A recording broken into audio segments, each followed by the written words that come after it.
Karena memang ada yang harus Yana ambil di depan, dia juga menyempatkan diri untuk menghubungi Minji dan berkata kalau ia batal bermain ke sana dan menjelaskan keadaan yang saat ini sedang menimpa Yoongi. Yoongi di sana tidak berkutik sebentar mengingat kembali ucapan Ian tadi. Ian menaruh sesuatu yang dia keluarkan dari sebuah kantong plastik di atas meja nakas dekat ranjang rawat Unji. Seingatku sekalipun kau sedang tak nafsu makan, tapi kalau sudah menyangkut sushi yang jadi makan favoritmu, pasti kau akan tetap makan kan? Tidak pakai cara menolak-nolak lagi, ucap Ian sembari membuka tutup kotak badannya agar Yoongi bisa langsung makan. Hal sederhana semacam ini yang Ian lakukan untuk Yoongi, tapi saat dipungkiri bisa membuat Yoongi merasa terharu. Sekalian aku belikan kopi juga agar kau bisa merasa sedikit segar. Kau makan saja dulu, aku akan menggantikanmu menjaga bibi Song untuk sementara waktu, lanjut Ian. Yana, aku tidak percaya aku masih mengingat apa yang aku sukai, ucap Yoongi. Yoongi, aku lupa sudah berapa lama waktu yang telah kita lewati bersama-sama. Sudah 12 tahun lamanya. Itu jelas bukan waktu yang singkat. Kalau ditanya apa yang aku ketahui tentangmu, dengan percaya diri aku akan membalas jika aku hampir tahu segalanya. Balas Ian. Yoongi hanya bisa menatap Ian lekat-lekat. Ada rasa penyesalan karena dia sudah mengkhianati Ian dengan kejam. Sudah sana cepat makan. Setelah ini boleh tidak aku minta izin untuk sedikit merapikan rambutmu. Katanya kau tidak terlalu nyaman dengan rambut yang sudah agak panjang seperti itu. Sebenarnya Ian sudah dari kemarin gemas sekali melihat rambut Yoongi. Merasa heran juga kenapa kawan bisa tahan melihat rambut suaminya yang sudah mirip seperti sarang burung. Padahal Ian sudah merasa gatal sekali ingin merapikan itu rambut milik suami orang. Boleh kok, justru aku senang. Dan kau benar-benar peka. Tahu saja kalau aku memang merasa tak nyaman. Sebenarnya aku juga sudah lama ingin merapikan rambutku. Tapi sayang saja dengan uangnya yang bisa untuk membeli beras maupun lauk pauk, ucap Yoongi. Sampai seperti itu Yoongi menghemat hingga Ian tak bisa berkata-kata.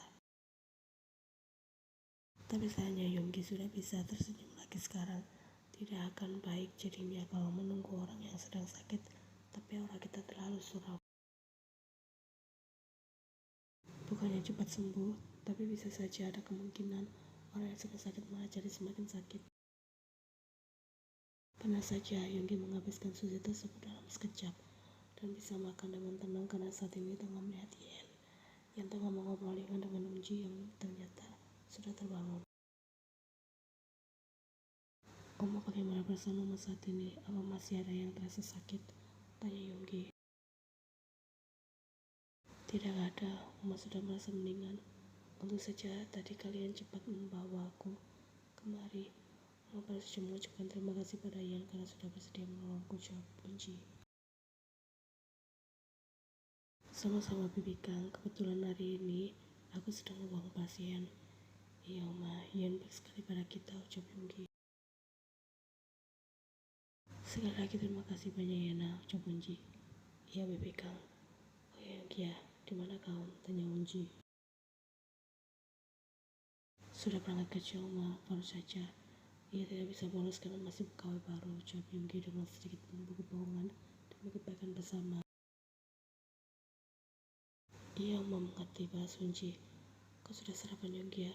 Sudah Oma, ia membelikan aku sushi, jawab Yoongi. Kau baik sekali pada Yoongi Yana. Selama ini aku selalu mengkhawatirkan Yoongi karena dia banyak berbohong padaku. Belum makan tapi berkata sudah. Aku takut dia akan jatuh sakit, apalagi Gaun juga tak pernah mau peduli. Sudah seperti seorang istri durhaka, ucap Unji. Kalau sudah curhat menjelek-jelekan orang seperti ini, aku jadi bingung harus menanggapi seperti apa, batin Ian. Sudah Oma, aku minta Oma akur-akur dengan istriku. Di saat seperti ini kita harus saling bersatu. Jangan terus menyalahkan satu sama lain agar kita bisa segera bangkit kembali, ucap Yoongi memberikan sedikit nasihat. Yonggi benar Bibi Kang. Ini hanya cobaan sementara jadi Bibi Kang, harap bersabar. Baik-baik juga dengan kawan. Sekarang ini, dia juga sedang berusaha dan bersedia kerja keras, Tabayan. Aku yang pernah silakan, hanya akan ia gunakan untuk bersenang-senang sendiri. Dia tidak pernah sekalipun memikirkanku. Selalu saja mengataku tak berguna dan menyusahkan menjadi orang tua, ucap Punji. Aku sudah berulang kali menegurnya, Ma. Tapi memang merubah sifat seseorang bukan hal yang mudah. Mama yang sabar ya, kata Yonggi. Kunci sudah hampir menangis di sana. Andai saja dulu emak tak gampang tergoda dan tetap menerima Ian menjadi menantu. Jangan bicara seperti itu, Bibi Kang. Sekalipun tak ada kawan di sini, aku tetap merasa tak enak karena kita jadi bicara tentang dia. Bibi Kang harus percaya kalau Yonggi dan kawan adalah jodoh yang telah dikasihkan oleh Tuhan. Jelas dia. Yonggi mengaku setuju, tahu diri saja untuk tidak lagi mengharapkan Ian. Setelah perawatan panjang itu, sekarang Unji sedang menghabiskan menu sarapan dari rumah sakit. Unji terus mengeluh karena rasanya yang hambar, tapi Yonggi terus membujuknya agar Unji tetap mau makan. Yonggi juga menjanjikan jika Unji sudah sembuh, nanti akan membelikan makanan yang enak. Pada akhirnya Unji mau menurut. Sementara Ian memenuhi ucapannya untuk merapikan rambut Yonggi. Sekalipun tak jago, tapi Ian masih bisa kalau hanya sekedar merapikan rambut semata. Yonggi bilang model rambutnya terserah Ian saja, yang penting pendek dan rapi. Tapi memang Ian tidak bisa membuat model yang macam-macam karena ia bukan ahlinya. Membawa Yonggi pergi ke tukang potong rambut juga tak memungkinkan karena ia masih harus menjaga Unji di sini. Ketat sekali rasanya, sepertinya apa cukup memasukkan sisa potongan rambut, ucap Yonggi setelah Ian selesai merapikan rambutnya. Kalau ditanya soal gunting dari mana, Ian memang selalu menyediakan gunting potong rambut di dalam mobil. Kebiasaan Ian yang hobi merapikan poni ketika sudah mulai memanjang dan agak mengganggu.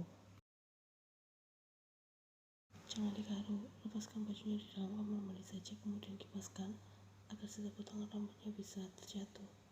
Beras yang sembari membereskan sisa potongan rambut Yonggi yang akan dia buang. Yonggi menurut untuk masuk ke dalam kamar mandi. Tak ada 5 menit kemudian, ia sudah kembali keluar dengan menghampiri Unji di sana. Anakku mah kelihatan tampan sekali, kalau begini kan jadi kelihatan lebih rapi dan segar juga, puji Unji. Iya ma, jadi enak sekali rasanya. Tegar juga, terima kasih ya, ucap Yonggi. Kau terus saja berkata terima kasih sejak tadi, Ian heran. Mau bagaimana lagi? Membayar jasamu dengan uang juga tak mungkin karena kau sudah memiliki banyak uang. Tidak membutuhkan uang lagi, ucap Yonggi bercanda. Yang benar saja, mana ada orang yang tak butuh uang? Tanya Ian menengahi bercandaan Yonggi. Lihat kalian berdua mengobrol dan bercanda bersama seperti ini. Kenapa Oma merasa damai sekali? Oma terus merasa senang dan bahagia, aku Unji. Aku hanya akan diam mulai sekarang, batin Ian menjerit. Sudah Ma, jangan membuat Ian menjadi bingung, peringat Yonggi. Omanya berusaha mengungkapkan apa yang Oma rasakan sekarang. Hanya itu saja dan tak ada maksud apa-apa, balas Unji. Ian tetap diam di sana dan tak bicara apa-apa. Ian, apa Yonggi? Ya. Ucapan Oma barusan tidak usah kalau dia ini. Saat ini Oma sedang sakit, jadi wajar kalau ucapannya akan sedikit melantur, ucap Yonggi. Iya Yonggi ya, sakit saja sepertinya. Sudah selesai semuanya, aku akan pulang sekarang, pamit Ian. Antarkan Ian sampai tempat parkir Yonggi ya, di Unji. Iya Ma, Ayana, aja Yonggi. Aku akan pulang Bibi Kang, semoga Bibi Kang bisa cepat sembuh, ucap Ian. Hati-hati jalan Yana, balas Unji sebelum Ian pergi meninggalkan kamar rawat bersama dengan Yonggi.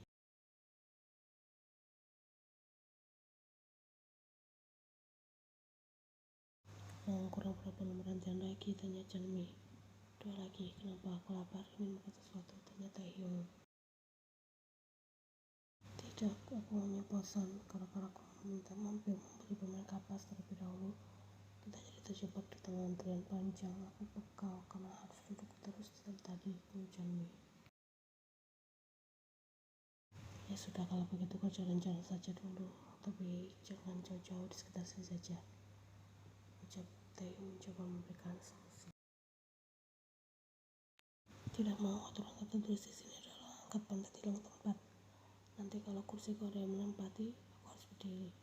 Pasti rasanya akan semakin peka, Chanmi. Beliau ribet sekali, batin Taehyung lelah. Sedang musim orang hamil sepertinya, buktinya rumah sakit ini penuh sekali. Taehyung sudah setengah jam berdiri, memang tadinya kebagian tempat duduk, tapi saat ada pasien hamil besar baru datang untuk periksa, Taehyung dengan sukarela memberikan kursi tersebut. Menunggu sudah hampir 1 jam lamanya, tapi nama Chanmi belum juga dipanggil. Tidak masalah, itu hitung sebagai latihan jika nanti Yen sudah hamil. Taehyung jadi sudah terbiasa dengan suasana semacam ini. Apa kau haus, ingin minum sesuatu? Taehyung menawarkan. Mau es krim americano ya? Mau, jawab Chanmi. Baiklah, tunggu sebentar, ucap Taehyung. Kemudian ibu-ibu yang tadinya Taehyung bagi tempat duduk pesan kalau kopi tak baik bagi ibu hamil. Ekspresi Chanmi langsung berubah kesal gara-gara gagal minum es americano. Sementara Taehyung mengucapkan terima kasih pada ibu-ibu tadi karena sudah berbagi informasi ini pada Taehyung yang belum memiliki pengalaman apa-apa dan masih terlalu polos untuk berada di dunia ibu hamil. Sudah seperti itu, tapi ibu-ibu tersebut malah berkata jika Taehyung bukan calon suami yang baik karena hal semacam ini saja ia tak tahu. Saatnya Taehyung banyak belajar, jangan hanya berkontribusi dalam pembuatan saja bayi saja. Jujur sekali ibu-ibu ini, untung saja dia sedang hamil. Coba kalau tidak, ya tetap saja aku hanya akan terdiam. Ingat kata Uma, kalau lagi sejati tak seharusnya melawan seorang wanita, apalagi sedang hamil.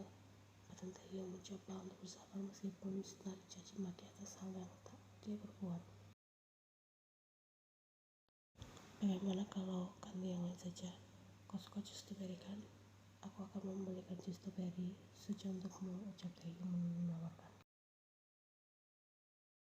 Ya sudah, jawab Chanmi dengan raut wajah kecewa.